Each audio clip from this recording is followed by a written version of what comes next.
얼굴로 내게 비추사 은혜 베푸시기를 원하네. 여호와는 내게 복을 주시고 너를 지키시기를 원하며 여호와는 그 얼굴을 내게로 드사 평강 주시기를 원하노라.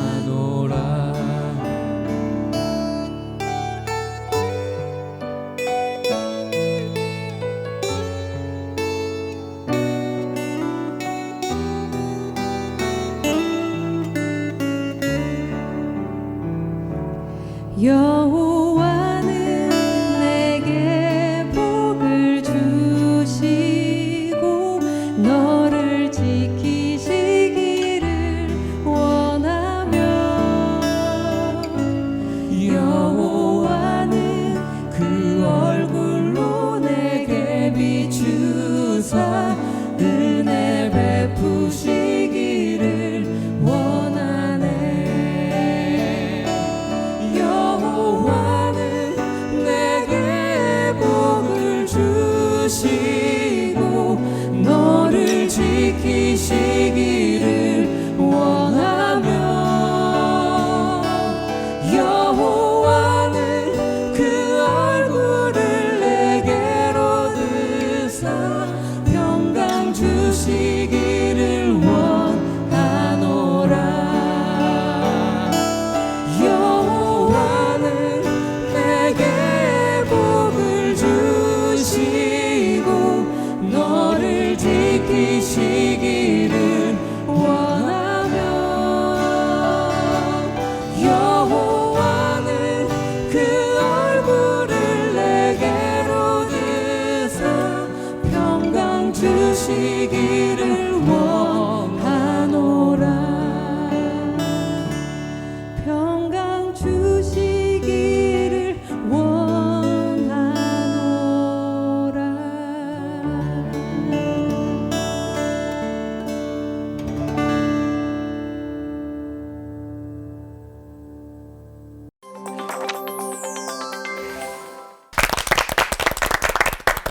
성경 속에 사람 이름만큼 많이 자주 나오는 것이 지명 장소죠.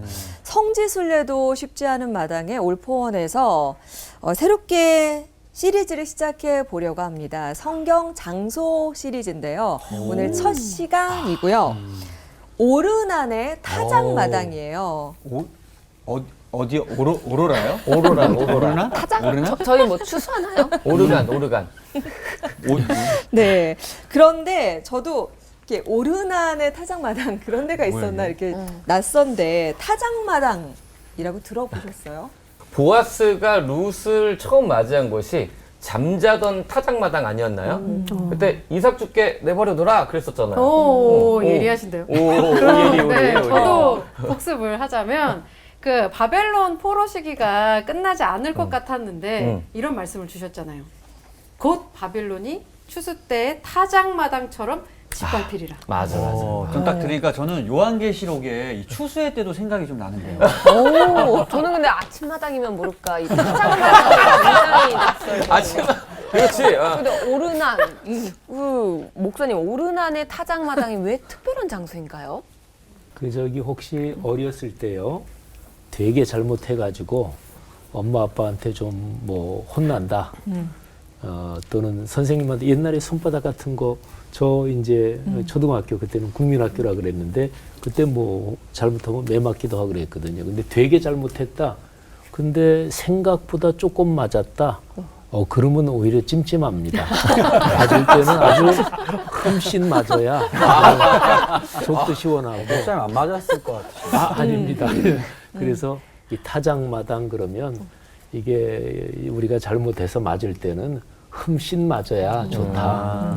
저는 그런 생각이 들어서 야 이게 참 중요한 뜻을 담고 있구나 하는 생각을 갖습니다. 예. 오르난 사실 그 집에 이게 거기서 이제 하나님의 소위 말하면 심판 이 저주가 멈추는 바로 그 지점이거든요. 그러니까 사실은 거긴 두려움과 긍휼이 함께 복합적으로 오는 아주 무시무시한 어떤 의미의 장소예요. 저는 개인적으로 그런 의미를 담고 있는 곳이 오르난의 타작마당이다 이렇게 말할 수 있겠죠. 그 목사님 말씀하신 것처럼 이게 이제 참 전환의 역사가 있거든요. 신앙은 절망이 아니라 소망, 그리고 소망 가운데 두려움을 살아가는 게 신앙이라고 생각을 하는데요. 왜 그러냐면 이 절망 속에서 하나님이 다시 소망으로 초청하시는 초청장을 받을 때 포기하지 않고 또 한 걸음 나아가는 것. 그래서 오르난이라고 하는 곳이 굉장히 중요한 그 역사적 현장이었고 나중에 이스라엘 역사에 굉장히 중요한 장소적 의미를 갖게 됩니다. 지난 시간 요압 장군 편에 이어서 다시 한번 다윗 왕과 요압 장군과도 재회하게 되는 오르난의 타작마당이 의미하는 바가 무엇인지 자 설교로 먼저 알아보도록 하겠습니다. 강은도 목사님께서 문을 열어주시겠습니다. 그 당시에 숫자를 계산했다라고 하는 것은 단순히 몇 명이냐가 아니라 본인의 재산으로 계수하는 습관이 그대로 남아 있었다는 뜻입니다. 어느 날 하나님 백성, 하나님의 거심을 고백했던 다윗이 이제 갑자기 내 것이라고 하는 생각을 내 소유, 내 재산이라고 생각했던 것이죠. 안 믿는 사람들에 대해서 하나님께서 굉장히 관대하십니다. 반면 신앙을 갖기 시작하면서부터 하나님께서 굉장히 까탈스러워지십니다. 우리의 삶의 부르심이 다르기 때문이죠. 그러고 하나님께서는 그냥 넘어가실 수 있는 문제 같았는데 다윗을 혹독하게 이 죄를 통해서 하나님께서 전염병을 이스라엘에게 던져주셨습니다. 수많은 사람들이 죽어가고 있었고 그 당시에 의학적 지식이 없던 사람들은 필시 이 죄악은 왕으로부터 시작되었고 하나님이 준 재앙이라고 생각을 했습니다. 그런데 하나님께서 이 죄악에 대해서 깨닫게 해주신 분이 참 놀랍게도 요압이라고 하는 사람을 통해서 왜 이게 문제가 되는지를 깨닫게 해주시는 거죠. 살아가면서요, 우리 인생에 때론 이런 사람을 만나고 이런 메시지를 듣고 이런 이야기를 듣게 된다는 것은 굉장한 축복입니다. 그런데 사람의 제일 큰 문제는 어떤 걸까요? 머리가 똑똑하냐 안 똑똑하냐가 아니라 성경에 보니까요, 지혜로운 사람은 수학 잘 푸는 사람 아닙니다. 영어 잘하는 사람 아닙니다. 들을 귀가 있는 사람들입니다. 주일날 와서 우리 교회도 그런 분들이 계시거든. 보면 끌려온 백성들이 있거든. 남편들 중에 표정들이 어떠냐니까 사우나 표정이에요. 이렇게 일단 눈을 감으세요. 눈을 감고 하시는 분들이 계시거든. 이분들은 계속 기도하시는 거예요. 끝나라 끝나라 빨리 끝나라. 그러다가 어느 날 왠지 눈이 뜨여지고 귀에 그 말씀이 들려서 신앙생활하는 분들이 계십니다. 하나님께서 진짜 은혜를 주셔가지고요. 다윗이 어느 날 요압의 입을 통해서 들려준 하나님의 메시지를 받고 듣기 시작하면서부터 이 놀라운 회복의 프로젝트는 시작되게 되죠. 여부스 땅이었던 이 땅의 원래 종족이었던 이 오르난이라고 하는 사람이 다윗에게 이 땅을 팔았습니다. 그런데 여러분, 이 오르난이라고 하는 사람의 이름의 뜻이 강하다입니다. 사람들 이름 다 세게 만들잖아요. 그죠? 나는 강한 사람이야. 나는 강자야. 나는 힘의 사람이야. 난 능력자이지. 라고 하는 그곳이었죠. 어쩌면 다윗도 그런 강한 사람이 되고 싶었을 것이고, 그래서 사람들을 숫자를 계산하기도 했고, 자기의 능력을 자꾸 부스팅하고 싶은 마음이 왜 들지 않았겠습니까? 스펙을 알리고 싶고, 내가 얼마나 대단한 일을 하고 있는 사람인지 알리고 싶었던 이 다윗에게 하나님께서 이 고난을 통해서 또 한 번 내가 얼마나 연약한 자인지를 깨닫게 해주신 거죠. 우린 자꾸 까먹고 살아갑니다.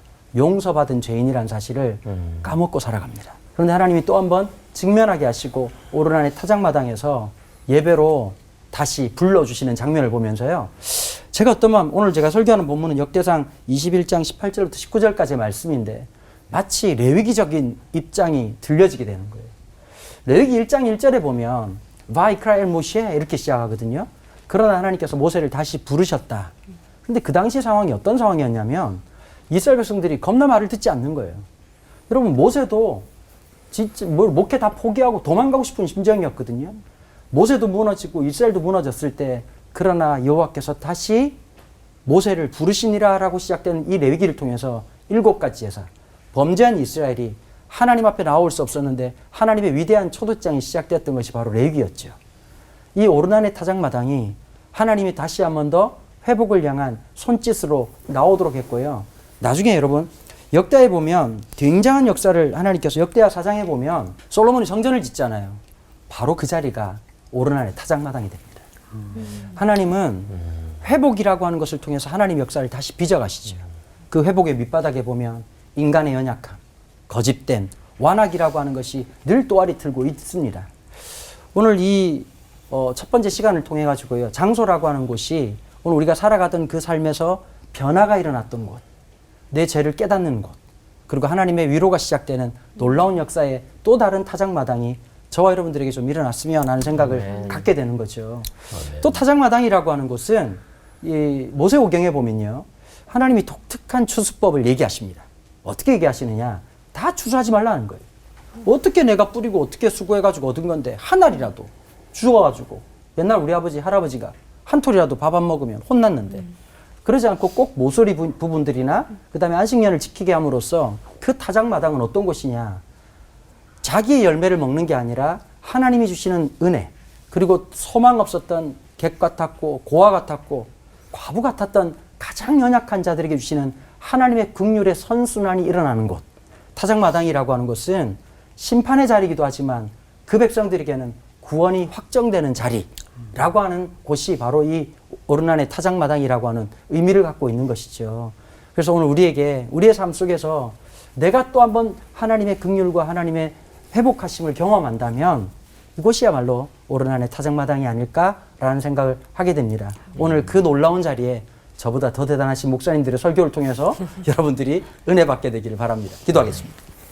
하나님, 얼마든지 용서하시고 회복하시는 그 주님 앞에 나아가는 참된 레위기적 삶이 회복될 수 있도록 축복하여 주옵소서. 아멘. 감사드리며 주 예수 그리스도 이름으로 기도합니다. 아멘. 솔로몬이 예루살렘 성 안에 성전을 건축하지요. 그런데 솔로몬이 성전을 건축한 그 장소, 역대하 3장 1절에 이렇게 기록이 되어 있습니다. 솔로몬이 예루살렘 모리아산에 여호와의 전 건축하기를 시작하니 그곳은 전에 여호와께서 그의 아버지 다윗에게 나타나신 곳이요 여부스 사람 오르난의 타작마당에 다윗이 정한 곳이라. 아멘. 그러니까 성전 건축한 장소는 모리아산에서 아브라함이 아들 이삭을 바친 장소고요. 그다음에 또 하나는 다윗이 하나님 앞에 아주 흠씬 두드려 맞은 곳이 바로 오르난의 타작마당입니다. 근데 오르난의 타작마당에 대한 기록이 성경 두 곳에 있습니다. 사무엘하 24장 그리고 역대상 21장. 사무엘하에는 아라우나의 타작마당 이렇게 되어 있습니다. 근데 아라우나, 오르난 그거는 같은 이름이에요. 근데 이제 중요한 게 있습니다. 성경에 사무엘 상하가 먼저 있죠. 그리고 역대 상하는 뒤쪽에 있죠. 근데 사무엘서의 기록이 500년이 앞섭니다. 그러니까 주전 900년대에 기록이 됐어요. 그리고 역대상 21장, 역대서의 기록은 주전 400년에 기록됐습니다. 그러니까 500년 차이가 나는 거예요. 그러니까 사무엘서 그 뒷부분부터 해가지고요. 열왕기서, 이거는 이스라엘의 왕들의 기록인데 이게 이제 바벨론 포로 생활을 중심으로 하면 이건 훨씬 이전이고, 그리고 역대상하 이것도 뭐 왕조의 기록인데 요거는 바벨론 혹독한 포로 생활 흠씬 두드려 맞고 그리고서 예루살렘으로 다시 돌아오고 난 다음에 기록된 것입니다. 자, 그러면 어떤 차이가 있는지 한번 두 개 기록을 비교해 보면 재미있습니다. 제일 중요한 차이는 이것입니다. 사무엘하에서는 오르난의 타작마당 거기에서 7만 명이 죽은 뒤에 하나님 앞에 번제를 드리고 그래서 하나님의 진노가 그쳤다. 근데 그 사건으로 그냥 끝납니다. 그리고 사무엘하 24장이 사무엘하 마지막 장이거든요. 그리고 나서는 이제 열왕기 상으로 넘어가요. 그러면 요 제일 그 오르난의 타작마당 사건 끝나고 나서 그 다음에 넘어가면 무슨 사건이 나오느냐? 다윗이 나이가 많이 들었다. 이불을 덮어도 따뜻하지 않다. 그러니까 다윗이 나이가 많이 든 장면, 그리고 다윗의 마지막 장면이 기록이 돼요. 그러니까 사건의 흐름으로 보면 사무엘하 24장에 나오는 오르난의 타작마당 그 사건은 그냥 그 사건으로 끝나고 그 다음에 이제 다른 이야기가 이어진다 이렇게 보시면 돼요. 그런데 이제 역대상이 독특합니다. 자, 역대상 21장의 기록인데요. 그 역대상 21장의 기록은 그 사건이 끝나고 난 뒤에 바로 뒤에 이게 다이렉트로 이야기가 연결이 됩니다. 자, 한번 제가 역대상 21장 28절부터 30절 그러면 역대상 21장이 끝나거든요. 그 다음은 역대상 22장으로 넘어가요.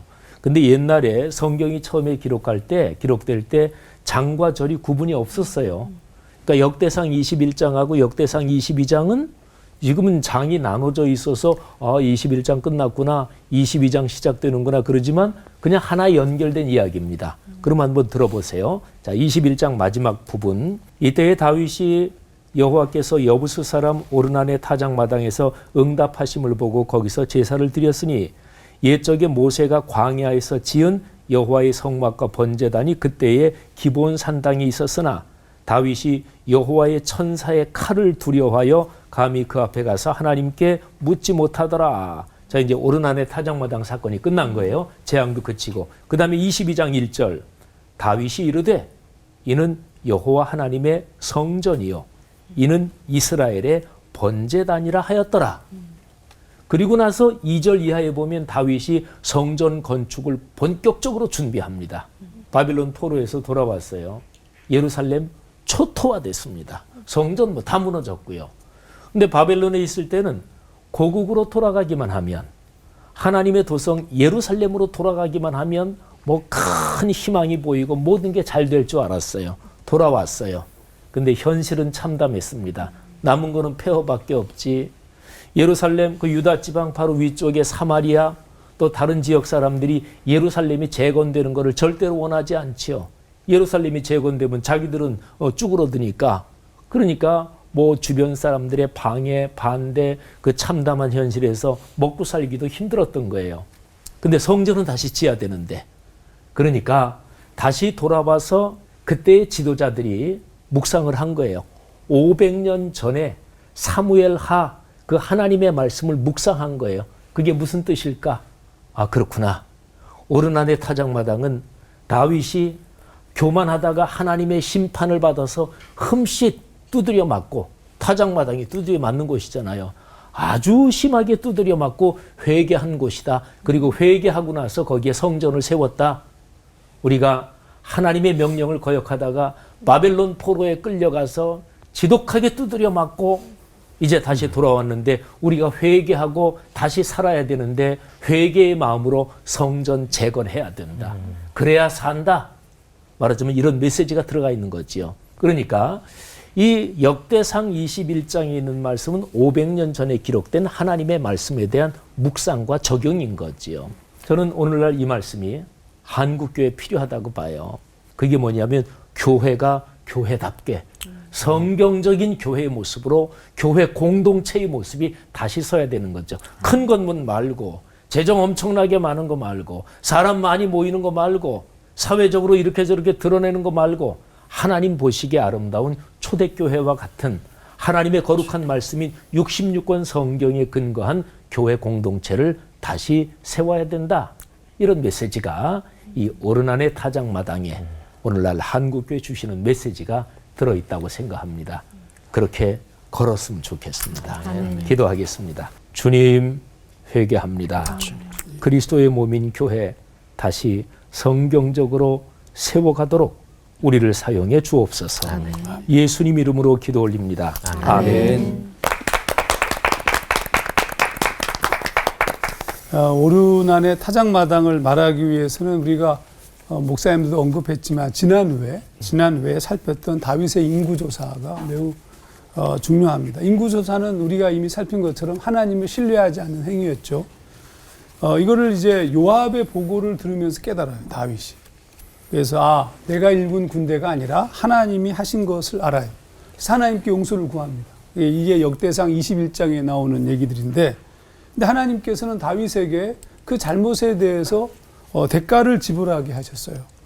하나님은 선지자 갓을 통해서 3가지 재앙을 말씀하시고 그 중에 하나를 골라. 굉장히 좋죠. 고르는 건 좋잖아요. 셋 중에 하나. 하나님이 말씀하신 세 가지 중에 하나는 다윗 개인과 관계된 것이고 두 개는 백성과 나라와 관계된 거였습니다. 그런데 다윗은 뭘 선택하냐 하면 자기가 이 적군에게 쫓기는 것을 안 하게 해달라고 그걸 선택해요. 그 이유가 기가 막혀요. 자, 다윗은요. 정말 다윗스럽게 살아요. 이 사람은. 이렇게 얘기합니다. 역대상 21장 13절 다윗이 가세게 이르되 내가 공경에 빠졌도다. 여호와께서는 긍휼이 심히 크시니 내가 그의 손에 빠지고 사람의 손에 빠지지 아니하길 원하나이다. 말이 너무 근사하잖아요. 그러니까 사람들 손에 말고 하나님 손에 빠져서 하나님 앞에 얻어 터지겠습니다. 다윗의 선택은 철저하게 자신만 생각하는 선택입니다. 그의 백성을 생각하지 않았어요. 그 결과로 7만 명이 죽어요. 7만 명이. 그런데 사무엘하 말씀을 보면 24장 15절에 여호와께서 그 아침부터 정하신 때까지 전염병을 이스라엘에게 내리시니 단에서부터 부엘세바까지 백성의 죽은 자가 7만 명이라. 그러면 여러분 예루살렘은 원래 안 포함되어 있었던 건가요? 아닙니다. 예루살렘도 포함됐겠죠, 당연히. 그러면 여기서 그 아침부터 정하신 때까지를 재해석할 필요가 있어요. 이걸 정하신 때라고 번역되어진 히브리어는 에트 모에드인데 이걸 어떻게 해석하느냐? 이거를 쉽게 모에드를 지정된, 고정된 때를 지칭하는 겁니다. 그럼 이 고정된 때가 3일 후를 말하는 것인가? 아니면 일반적으로는 집회 시간, 정해진 시간, 절기 시간 이런 것을 얘기할 때도 모에드가 쓰여져요. 그러니까 어떤 학자들은 어떤 해석을 하느냐 하면 아침부터 저녁 제사 드려지기 전까지로 봅니다. 굉장히 중요합니다. 그러면 여러분 지금 하나님께서 그냥 치시는 거예요. 지금 아직 아침부터 저녁까지만 쳤는데 이미 7만 명이 죽은 거예요. 그리고 이제 이 천사가 말이죠. 칼을 들고 예루살렘을 치려고 다가온 바로 그것이 어른 안의 타작마당이에요. 근데 더 중요한 것은 이 지점에서 하나님이 멈춰요. 하나님이. 이게 정말 중요한 겁니다. 드디어 예루살렘을 치려고 하는데 상황을 보니까 다윗이 회개할 기미가 안 보이잖아요. 그러면 하나님이 3일 동안 만약에 이 개념적으로 아침부터 저녁까지를 7만 명이라고 친다면 3일 동안 하면 다 쓸어가는 거 아닙니까? 여러분 드디어 하나님이 스스로 멈추십니다. 사무엘상 24장 16절 천사가 예루살렘을 향하여 그의 손을 들어 멸하려 하더니 여호와께서 이 재앙 내리심을 뉘우치사 백성을 멸하는 천사에게 이르시되 족하다. 하나님이 멈추셨어요. 하나님이 뉘우쳤어요. 아니 가만 씨도 마르게 생겼거든. 지금 상황 자체가. 다윗은 도대체 어디 가서 뭐 하고 있는지 모르지만 징계하던 자가 스스로 고통스러워 하신 겁니다. 하나님의 마음이 막 느껴져요. 마치 잘못한 아들의 종아리를 때리던 어머니가 스스로 멈추고 통곡하는 것과 똑같아요. 그 모습을 다윗이 봤어요. 하나님의 그 역사를. 그 순간 그제서야 비로소 다윗이 하나님께 기도하는 겁니다. 이렇게 기도합니다. 나는 범죄하였고 악을 행하였거니와 이 양무리는 무엇을 행하였나이까? 청하건대 주의 손으로 나와 내 아버지의 집을 치소서. 여러분 너무 늦은 고백이야. 왜냐하면 7만 명이 죽었잖아요. 자복하고 회개하지 않은 구체적인 행동을 하지 않은 것의 결과였습니다. 좀 빨리, 좀 일찍, 좀 회개하면 좋잖아요. 왜 이렇게 회개를 못해요? 근데 우리가 다윗을 비난할 수 없는 이유는 뭐냐? 우리도 똑같지 않습니까? 늦게라도 한 다윗이 선지자 가시 천사가 서 있던 여부수 사람 오르난의 타작마당에 하나님께 제단을 쌓을 것을 요청합니다. 그래서 이제 거기 쌓는 사건이 우리가 얘기입니다. 여러분 그러면 쌓는데 이걸 그 오르난의 타작마당을 돈 주고 살려고 그래요. 그러니까 이 오르난이 그냥 쓰십시오. 아니 굳이 돈을 내요. 굳이 돈을 낸 걸 가지고 어떤 분들은 막 칭찬하는데 뭔 칭찬을 해요? 이건 칭찬의 문제가 아니라 그 문제는 아무것도 아니야. 지금 7만 명이 죽었다니까. 하나님께서 이 멈추신 사건에 하나님의 놀라운 마음을 우리가 좀 느껴야 됩니다. 그러니까 좀 빨리 회개합시다. 우리 빨리 회개하고 빨리 제정신 차리고 빨리 주님을 쫓아서 제대로 살아야죠. 다윗같이 살지 맙시다. 기도하겠습니다. 하나님 아버지, 이 어리석고 무지한 다윗의 모습을 보면서 우리 자신의 모습을 또 보지 않을 수 없습니다. 나만 괜찮으면 그냥 다른 사람, 내 백성들은 어찌 되든지 간에 하나님 제발 이 땅의 지도자들도 하나님 앞 바르게 선 나를 내리고 나를 희생하고 예수 그리스도의 십자가를 짊어질 수 있는 진정한 우리 모두가 되도록 주님 축복하시옵소서. 예수님 이름으로 기도하옵나이다. 아멘.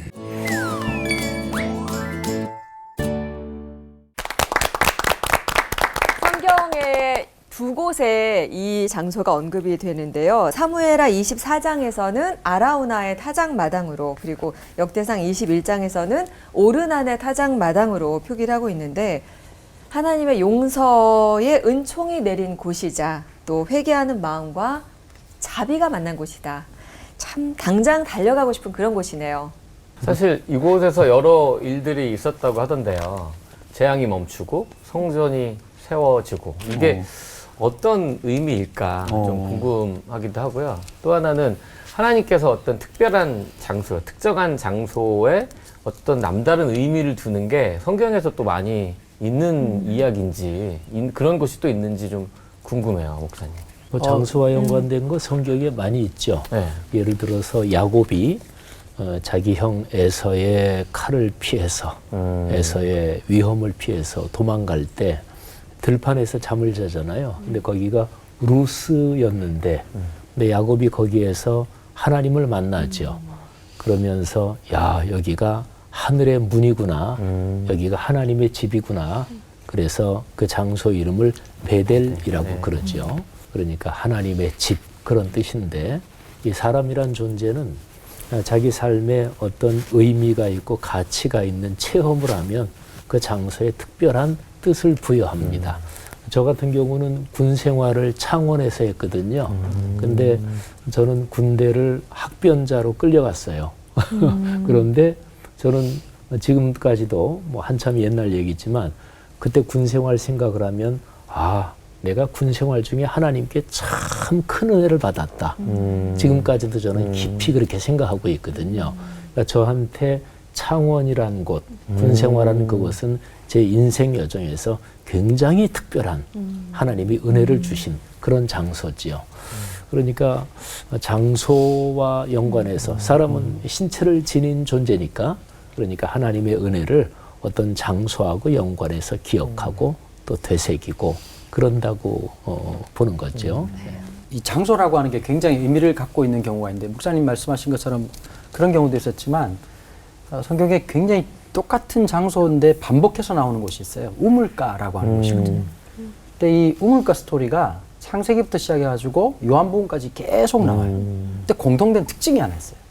우물가에 가면, 특별히 이 우물가라고 하는 것은 여성의 공간이거든요. 유대 사회에서 남성이 여성의 공간을 절대 넘어서지 않아요. 그런데 이 우물가에만 가면, 남성이 여성의 공간에 딱 들어가면 얻어지는 공통된 일이 있습니다. 결혼입니다. 참 놀랍게도요. 아브라함이 자기 아들을 위한 며느리감을 만날 때도 그랬고, 야곱이 라헬을 처음 만났던 장소도 그랬고, 모세가 아내를 만났던 곳도 우물가였고, 우물가 스토리가 계속 반복되다가 예수님께서 사마리아 성에 들어가서 우물가에서 한 여인을 만나시죠. 이 위대한 사건은 이스라엘과 하나님과의 관계를 혼인관계로 나타내면서 진정한 하나님의 신부는 누구인가 이걸 드러내고 있는 장면의 반복적인 이야기들이죠. 그래서 성경을 보시면요, 이 장소 스토리가 오늘 처음 하는데 되게 재미나고 성경 전체를 보는 또 시각을 열어주는 굉장히 큰 도움이 될 거라는 생각이 들고요. 아마 그런 은혜의 시간이 되지 않을까 생각을 합니다. 이 장소는 사실 뭐 이렇게 사실 평범한 곳이에요. 모두가. 근데 이제 거기에 어떤 일이 벌어졌느냐가 그 장소를 결정하는 거죠. 목사님들이 말씀하신 것처럼. 그러니까 이제 그러면 장소가 중요한 것이 아니라 그 장소가 일어난 사건이 더 중요한 거죠. 정확하게 얘기하면. 그러면 이 오르난의 타작마당 사건은 왜 거기에 성전이 세워졌을까? 왜 하나님께서 거기 성전 세우시는 것을 허용하신 것일까? 저는 그곳이 아픈 장소라서 그래요. 무슨 얘기냐면 범죄할지라도 하나님은 범죄로 인한 죽음이라 할지라도 하나님은 아파하세요. 그런 의미에서 하나님께서 그들의 잘못으로 인해서 죽은 그것을 상징하는 장소지만 그거를 하나님이 희생제사로 받았다는 뜻이에요. 그 말 자체가. 그러므로 우리가 하나님 앞에 잘못하여 하나님 앞에 섰을지라도 그 잘못으로 인한 고통은 하나님이 보실 때는 대가로 생각하는 겁니다. 그러니까 이스라엘 백성이 70년 동안 포로 생활하면서 흠신, 우리 목사님 표현으로 얘기하면 흠신 맞았잖아요. 그 맞은 것 자체를 하나님은 그래 됐다 해요. 맞았지? 오케이 됐다. 그래서 하나님께서는 전부 퉁치시는 거예요. 그리고 거기서부터 새롭게 시작하는 거죠. 이건 너무 멋있죠. 난 퉁 너무 멋있어. 그 말 자체가. 저는 하나님이 우리의 고통을 굉장히 귀하게 여기신다. 우리가 가난하든 아프든 내가 잘못으로 인해서 범죄해서 뭐 어려움을 당하더라도 그 어려움 당한 것 자체를 아파하시고 귀하게 여기신다는 것을 보여준 대표적 사건이 오르난의 타작마당 사건입니다. 용서와 회개 또 예언, 최후 심판 등 무척 특별한 의미가 있는 오르난의 타작마당이군요. 근데 왜 하필 타작마당일까라는 궁금증은 또 남거든요. 이름이 참 의미심장하잖아요. 이럴 때 필요한 건 뭐다? 타작마당과 오르난을 통해 말씀하시는 하나님을 만나기 위해 드리는 질문 타임! 질문 드리겠습니다.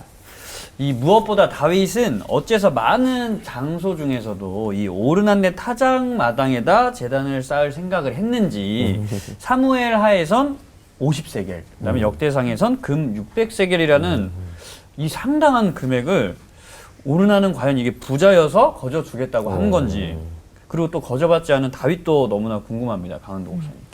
일단 이제 금액 차이가 나는 건 목사님 말씀하신 것처럼 성경의 구약 성경의 맨 마지막이 말라기가 아닙니다. 원래 히브리 성경에 보면 역대기가 맨 마지막에 등장하죠. 그래서 이제 열왕기상하, 역대상하가 굉장히 같은 시대를 기록하고 있는데 관점이 달라요. 열왕기상하는 어떤 상황이었냐? 이스라엘이 지금 멸망하면서 이제 이스라엘 역사를 비관적으로 봐요. 왜 우리가 이렇게 무너지게 됐는가? 포로로 잡혀와서 사람들이 묻죠. 여호와께서 뭐 하셨냐? 하나님 살아계시다며? 그때 왜 우리가 멸망했냐면 하나님의 능력이 없어서가 아니라 우리 믿음의 선조들이 이런 죄악을 범했기 때문이라고 기록했던 성경이 열왕기상하예요. 그러다 보니까 굉장히 조금 비판적입니다.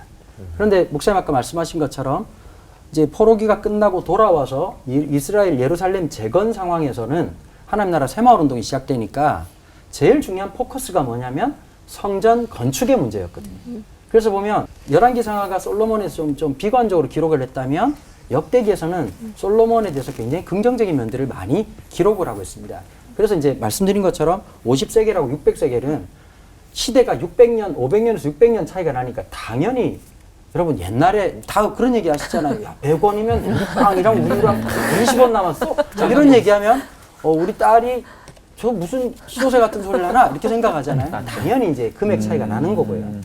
제일 중요한 건 얼마냐라고 하는 관점이 아니라 왜 값을 지불했냐라고 하는 관점이에요.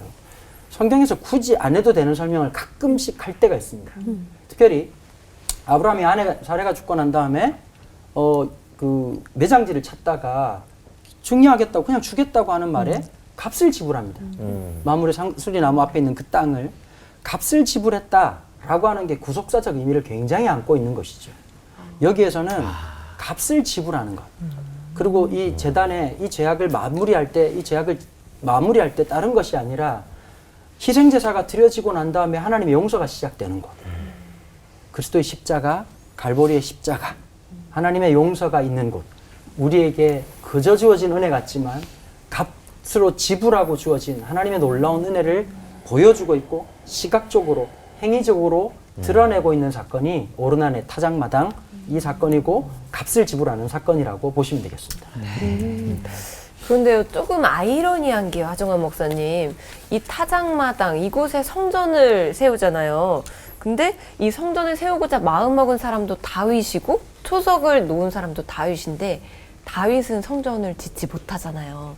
왜 하나님께서는 다윗은 성전을 지을 수가 없다고 말씀하셨고 왜 솔로몬은 지을 수 있게 하셨는지 궁금합니다. 사실 뭐 다윗이 뭐 하는 거 기뻐하시겠어요? 다윗 우선 왜 그곳에 성전을 세웠을까부터 좀 얘기를 좀 더 할게요. 그거는 사실은 두려움 때문이에요. 그러니까 성경에 기록하듯이 원래 모세가 지은 여호와의 성막과 번제단이 그때는 기브온 산당에 있었습니다. 그러니까 그곳에 성전을 지을 수도 있어요. 근데 그곳은 두려움의 장소가 아니에요. 그러니까 정말 하나님이 진짜 두려운 것을 느낄 수 있는 장소는 지금 이 어른 안에 타작마당이죠.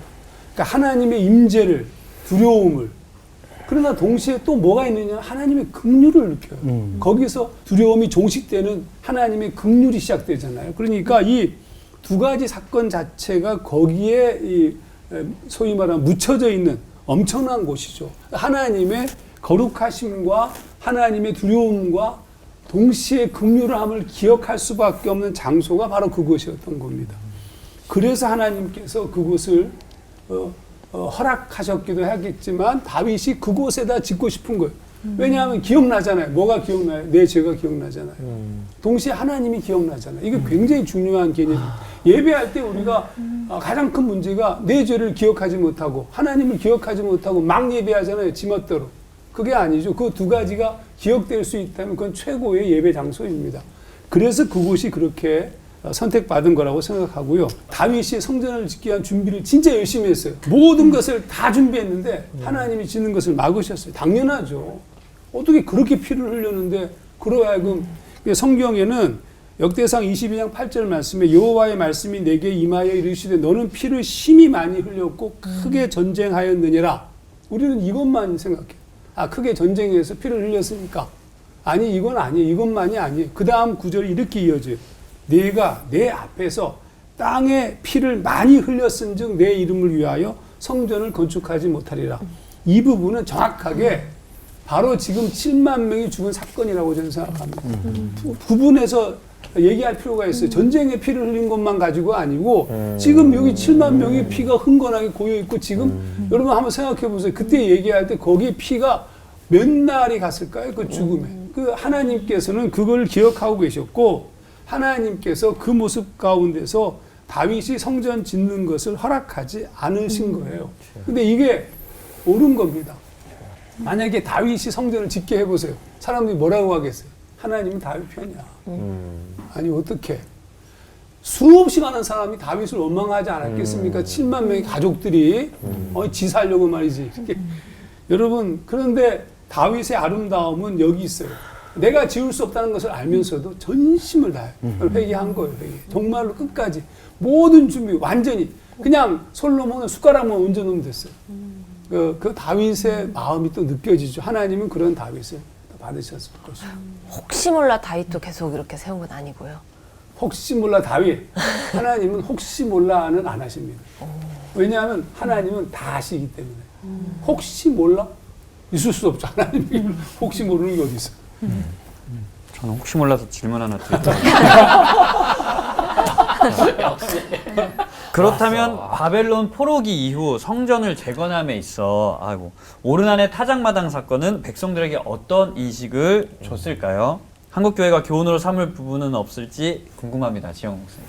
어느 국가나 그 국가의 건국 신화 또는 그 국가를 창업하면서 대의 명분을 다 세웁니다.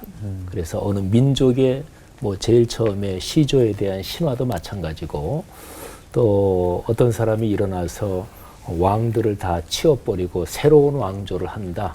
그러면 그 역사적 명분, 정당성이 있어야 돼요.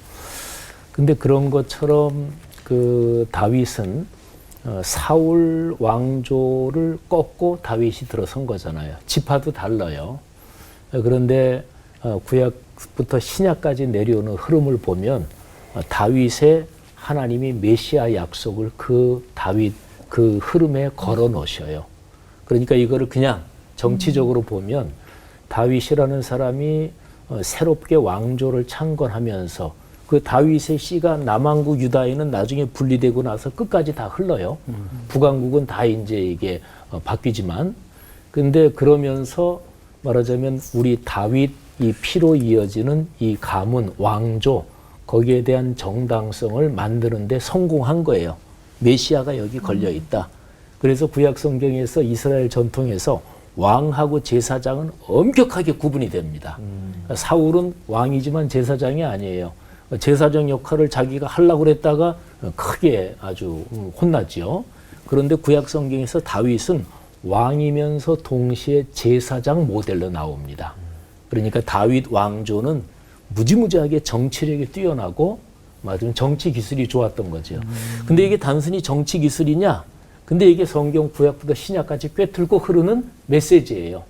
그러면 다윗이 그렇게 정치 신화를 만들어서 성공했다 그게 아니라 하나님이 다윗을 선택하신 거예요. 근데 저는 한 목사님 설교를 아까 들으면서 아까 그 해석에 저는 공감합니다. 그러니까 아침부터 정한 때까지 그거는 저녁 제사까지다. 저는 그렇게 해석하셨는데 저는 공감합니다. 그럼 3일 동안인데 하루 만에 7만 명이 죽은 거고 그런데 이제 거기에서 천사가 이제 일단 하루 끝난 건데 천사가 이제 예루살렘을 아예 쓸어버리려고 긴 칼을 들고 섰는데 하나님이 야야 그만해라. 그러니까 다윗이 벌을 다 받은 것도 아니에요. 그리고 다윗이 벌을 받고 회개한 것도 아니에요. 하나님이 어머니의 심정으로 우시는 걸 보고 아까 우리 하 목사님 설교에 의하면 그리고서 다윗이 거기서 깨달은 건데 그런데 성경에 위대한 사람은 전부 다 성경을 자세히 읽어보면 그 사람이 뭐를 가지고 있기 때문에 위대하다 이렇게 안 나옵니다. 성경에서는 언제나 하나님의 은혜다. 근데 제가 오늘 하 목사님 설교를 들으면서 맞아. 그 사람 이 인간 그럴 정도의 사람인데 하나님이 그럼 왜 그렇게 다윗의 메시아 예언을 걸어놓으시고 다윗을 선택하셨어요. 마태복음 1장 1절에 보면 아브라함과 다윗의 자손 예수 그리스도의 계보라 딱 세 사람 줄이면은 아브라함 다윗 찍고 예수 이렇게 되잖아요. 이게 다윗 가문은 메시아 약속이 거기 걸려요. 그 하나님의 뜻이에요. 하나님의 의지란 말이에요. 그럼 그 이유가 뭘까? 다윗이 잘해서가 아니라 이 인간 다윗인데 오로지 하나님의 은혜인 거죠. 그러니까 저는 오르난의 타작마당 또는 아라우나의 타작마당 여기서 한국교회가 다시 한번 교훈을 깊이 받고 해야 될 게 이 인간 같이 그야말로 별 볼 일 없고 온통 허물투성인 한국교회가 오로지 하나님의 은혜 앞에 엎드려야 된다. 그래서 오르난의 타작마당 거기에서 다윗처럼 엎드려서 회개해야 그래야 살 길이 열린다. 예, 그런 생각을 합니다. 우리에게도 정신이 바짝 나는 그런 말씀이 아닌가 싶은데요.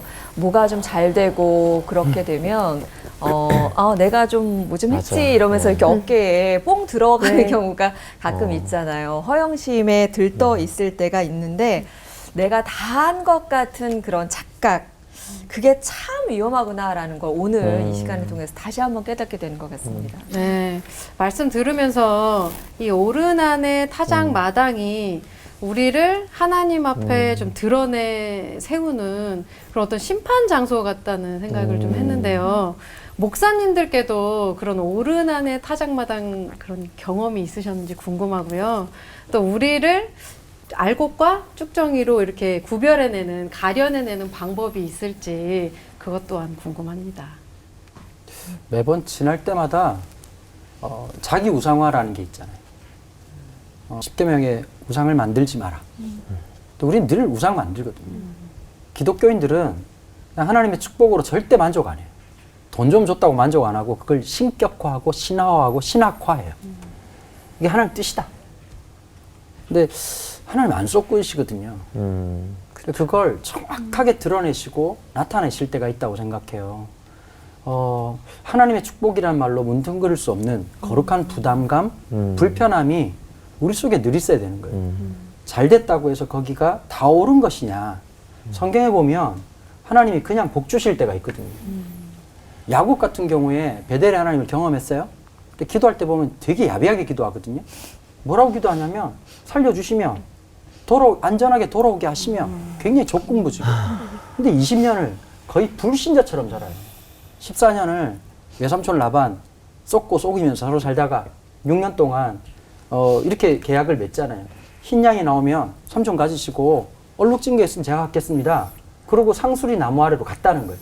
성경에 보면 상수리 나무 아래가 거의 대부분 다가 우상 숭배하는 장소였거든요. 그러면 뭐냐면 아니 그래도 믿음의 조상이었던 그분이 잠시 종교 바꾸셔가지고 무당한테 갔다는 뜻이잖아요. 근데 하나님이 야곱의 인생의 무대 속에 뒤에 가만히 백스테이지에서 가만히 바라보고 계시면서 그렇게 원하던 복을 줘요. 그런데 모든 걸 다 가졌던 그날 밤 20년이 지난 다음에 낯빛이 변한 외삼촌 라반을 만나고 두려워 떨고 있던 야곱에게 그날 밤 하나님이 신방 가시잖아요. 집으로 돌아가자고. 우리가 여기서 잘 깨달아야 될 게 있다면 지금 내가 잘 된다고 해서 마냥 하나님이 지지해 주시는 게 아니랄 수 있는 것을 경고로 받아야 되고 지금 어렵다고 해서 자포자기하지 말고 바로 거기가 내 죄악을 본질적으로 깨닫고 처절하게 깨닫는 그 자리에서 하나님의 역전, 하나님의 다시 회복하시는 은혜가 있다는 사실을 깨닫는 것. 그래서 참 오늘 말씀 쭉 나누면서 내가 정신 똑바로 차려야 되겠다는 생각이 또 한 번 드는 것 같아요. 1996년 1월 그때에 저는 부천에 있는 서울신학대학교 바로 앞에 살았거든요. 그때 이제 독일에서 학위 끝나고 돌아와서 강사 생활을 하면서 마음속에 슬금슬금 불평 불만이 이렇게 차오르고 있었을 때예요. 왜 교수 자리 빨리 안 되나 뭐 등등 여러 가지로. 그러다가 거기에서 진짜로 살아오면서 제일 많이 울고 눈물만이 아니라 눈물 콧물 다 흘려가면서 지금 이제 그렇게 말씀하신 거 오르난의 타작마당 그 뜻이 깊이 회개하고 하나님 앞에 진짜로 완전히 엎드리고 그런 거라면 저한테는 이제 1996년 1월 서울신학대학교 옛날 대강당이 그런 곳이고 그래서 그때 하나님 주님께서 어디로 가라 그러시든지 어떤 일을 하라 그러시든지 목회하라 그러면 목회하고 신학교 가르치라 그러면 가르치고 선교사로 나가라 그러면 나가고 하여튼 뭐를 시키시든지 어디로 가라 그러시든지 하나님 말씀에 순종하겠습니다. 그러고 나니까 진짜로 마음이 시원해지고 그래서 저한테는 그게 오르난의 타작마당이었습니다. 날짜를 말씀하시니까 저는 1999년 12월 26일입니다. 그때 이제 주일이었는데 제가 이제 피를 토하며 예배당 앞에서 쓰러졌던 바로 그날인데 그때 저는 저의 죄와 하나님의 긍휼 이걸 동시에 경험했어요. 내 죄가 막 그냥 아주 그냥 다 지나가고 또 하나님께서 나를 만지시는 걸 느꼈습니다. 위를 전절제 수술하고 난 다음에 이제 한 달 동안 병원에 입원하고 그러면서 이게 치료가 끝난 후에도 그러면 치료가 끝나면 완전히 새로워졌느냐? 그렇지는 않았습니다. 변화되긴 하였는데 오랫동안 만들어진 제 자신을 완전히 바꾸는 것 자체가 쉽지 않았어요. 그때부터 이제 제가 이제 알곡과 쭉정이의 그 경계선에서 이제 계속 살게 되는 거죠. 그래서 그 지점에서 내가 어떤 존재인지에 대한 것을 깊이 좀 보게 되었어요. 그러니까 끊임없이 나는 지금 알곡인 것 같기도 하지만 쭉정인 것 같은 그런 존재라는 걸 깨달았습니다. 그래서 그 다음부터 이제 계속해서 두려움, 아까 얘기했던 두려움과 긍휼 두 가지를 동시에 경험했으니까 그것을 바라보면서 열심히 추구했어요. 제 추구하는 방법은 첫째는 두려움이었어요. 두려움이라는 것은 죄와 현재도 여전한 죄를 잊지 않는 것. 그게 저의 두려움의 방법이었고 또 하나는 긍휼입니다. 긍휼은 하나님이 우리 죄를 기억하지 않으신다는 것. 나는 내 죄를 기억하고 두려움으로 근데 하나님은 난 다 잊었다 얘야. 이렇게 말씀하시는 그 두 가지의 감정들이 깨달음이 저한테 계속 이루어졌어요. 지금도 계속 동시에 계속 이루어지는 것 같아요. 그래서 언제나 그러니까 1만 달란트 빚진 자의 치명적 실수는 자신의 죄, 자신의 그 빚진 것을 잊은 거예요. 이 주인의 긍휼도 동시에 잊어버린 거고. 그러니까 저는 이 두 가지가 오늘 우리 시대에 모든 크리스찬들이 생각해야 될 부분이 아닌가. 우리의 죄는 사라지지 않습니다. 용서받았지만 남아있는 거거든요. 우리의 그 죄의 대가를 지불은 주님이 다 하셨지만 그러니까 죄는 기억해야 되고 하나님은 기억하지 않으시고 요걸 잘 이해하면서 걸어가야 된다고 생각합니다. 우리도 주님께 제단을 쌓고 회개할 장소 그리고 나 스스로가 알곡인지 가라지인지를 가려볼 수 있는 장소로 나아가는 그 습관을 들여서 가라지로 가려지는 일이 없기를 소망해 보겠습니다. 자, 오늘 받은 은혜 한마디씩 정리할 텐데요. 오르난의 타작마당은 나에게 우리에게 한마디로 네모다. 강 목사님 무엇을 넣으실까요? 저에겐 초청이다. 하나님의 초청. 초청받을 수 없는 인생이 회복이라고 하는 초청. 우리의 순종이라고 말을 하지만 사실은 모든 걸 다 깔아놓으시고 말도 안 되는 우리 인생을 초청하신 자리. 초청이라고 생각합니다. 제게는 오르난의 타작마당은 생존의 근거다. 오르난의 타작마당은 나에게 우리에게 한마디로 두려움과 긍휼의 장소다. 아멘. 그동안 올포원 보시면서 하고 싶은 얘기도 있으시고 또 질문도 많이 생기셨을 것 같은데 그런 분들을 위해서 올포원이 시청자 질문 코너를 마련하려고 합니다. 참여 방법을 좀 소개해 주시죠, 두 분. 자, 성경을 읽다가 방송을 보다가 궁금했던 질문들 신앙생활을 하다가 고민되는 사연들 올폰으로 보내주세요. 올포원 너튜브에서 QR코드로 접속하시거나 말머리 달고 댓글로 보내주시면 채택되신 분께 올폰에서 선물을 보내드립니다. 많이 많이 참여해주세요. 네.